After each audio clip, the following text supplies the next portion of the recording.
नमस्कार मंडळी, नवीन एका इंटरेस्टिंग व्हिडिओमध्ये सर्वांचं मनापासून स्वागत आहे. मित्रांनो, महाराष्ट्रातील दिव्यांग बांधवांसाठी अतिशय आनंदाची आणि मोठी अपडेट या ठिकाणी आलेली आहे आणि ही अपडेट राज्याचे दिव्यांग मंत्री अतुल सावे साहेब यांच्या माध्यमातून देण्यात आलेली आहे. सरकारने खूप मोठा आणि महत्त्वाचा निर्णय घेतलाय. तुम्हाला सर्वांना ठाऊक आहे की दिव्यांग मंत्रालयाचे सचिव हे तुकाराम मुंढे साहेब असताना तुकाराम मुंढे साहेब यांनी दिव्यांगांसाठी वेगवेगळे नियम आणि वेगवेगळ्या योजना सुद्धा घोषित केल्या किंवा धोरणं किंवा जे काही ठरलं होतं ते एका सिस्टममध्ये आणण्याचा प्रयत्न केला. परंतु चांगल्या माणसांना, चांगल्या लोकांची सेवा करण्याची संधी असताना वाईट लोक किंवा बाहेरची जी लोक असतात त्यांना ते बघवत नाहीत. अशा परिस्थितीमध्ये तुकाराम मुंढे साहेब यांची बदली झाली आणि तुकाराम मुंढे साहेब यांनी सुरू केलेलं दिव्यांग सहाय्यक पोर्टल सुद्धा त्या ठिकाणी शांत झालं. आपण व्हिडिओच्या माध्यमातून सरकारला नेहमी जाब विचारला, प्रश्न विचारलं की तुकाराम मुंढे साहेब यांनी जो काही दिव्यांग सहाय्यक पोर्टल सुरू केलंय ते सुरू कधी होणार. ठीक आहे, त्या ठिकाणी दिव्यांगांच्या नोंदणी तुम्ही करून घेतल्या, टेम्पररी दिव्यांगांची नोंदणी त्या ठिकाणी होत नाहीत.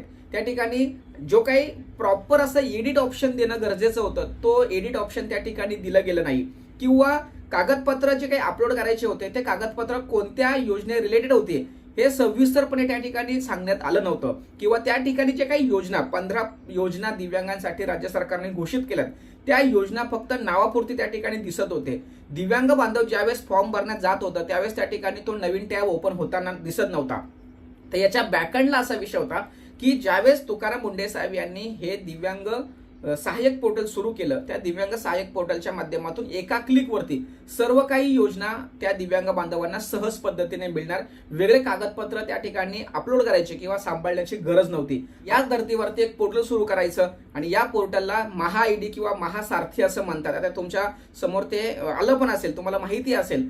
तर हे जे पोर्टल सुरू करायचं ज्यावेळेस चर्चा झाली किंवा निश्चिती झाली त्यावेळेस बाकीचे सर्व पोर्टल बंद करायचं. म्हणजे ते दिव्यांग सहाय्यक पोर्टल असो किंवा ॲग्रिस्टॅकचा असो किंवा सर्व प्रकारचे किंवा वेगवेगळ्या योजनांसाठी वेगवेगळे जे पोर्टल आहेत ते सर्व बंद करायचे आणि एकच पोर्टल या ठिकाणी सुरू करायचं. अशा पद्धतीचं नियोजित असताना या ठिकाणी दिव्यांग ज्याच्या संघटना आहेत किंवा जे काही महत्त्वपूर्ण काही संस्था आहेत त्यांच्या माध्यमातून प्रशासनाकडे किंवा शासनाकडे विशेष मागणी करण्यात आली की तुम्ही दिव्यांगांच्या बाबतीमध्ये जो काही दिव्यांग सहाय्यक पोर्टल सुरू करायचा जो निर्णय घेतलेला आहे हा कायमस्वरूपी ठेवा.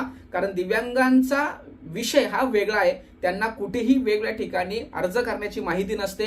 आता तुम्ही सध्या स्थितीला जे काही पोर्टल सुरू केलंय ते बंद न करता सगळ्या योजना त्या ठिकाणी चालू करायच्या अशा पद्धतीची मागणी या ठिकाणी झाली आणि अखेर राज्य सरकारच्या माध्यमातून जे काही दिव्यांग सहाय्यक पोर्टल सुरू करण्यात आलं होतं ते या ठिकाणी सुरू करण्यात आलेलं आहे. आणि या संदर्भात अतुल सावे साहेब यांनी अधिकृतपणे घोषणा या ठिकाणी केलंय. त्यांनी त्यांच्या सोशल मीडियावरती काय म्हटलंय हे आपण एकदा थोडक्यात जाणून घेऊया.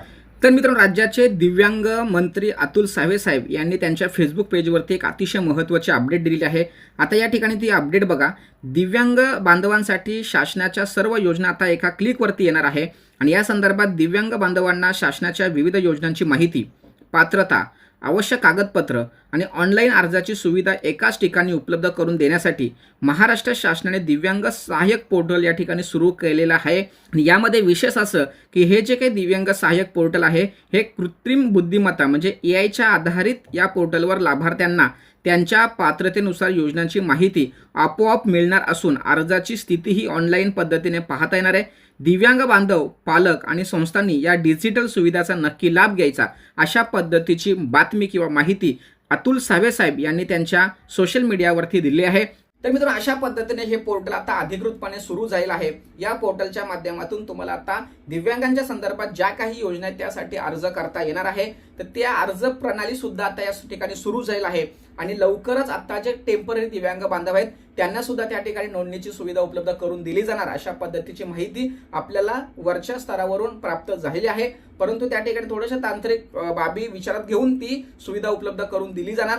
एडिट ऑप्शन त्या ठिकाणी उपलब्ध करून दिलेला आहे, तो सुद्धा तुम्ही जाणून घ्या, समजून घ्या आणि तुमचं एडिट ऑप्शन सुरू करा. विशेष म्हणजे या ठिकाणी जे काही योजनांसाठी तुम्हाला अर्ज करायचे त्या अर्जाचे फॉर्म या ठिकाणी सुरू करण्यात आले आहेत.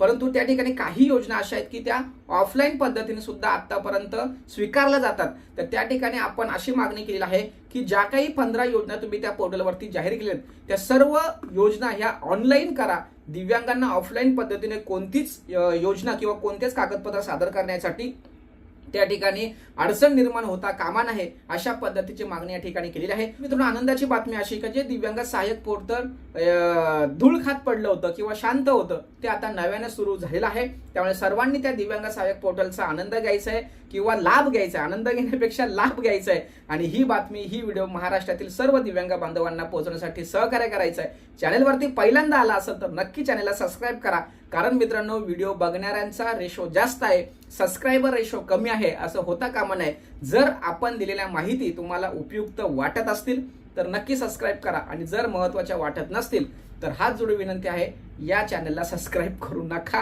कारण तुमचं नुकसान करून घेऊ नका. जर तुमचा फायदा होत असेल तर नक्की सबस्क्राईब करा.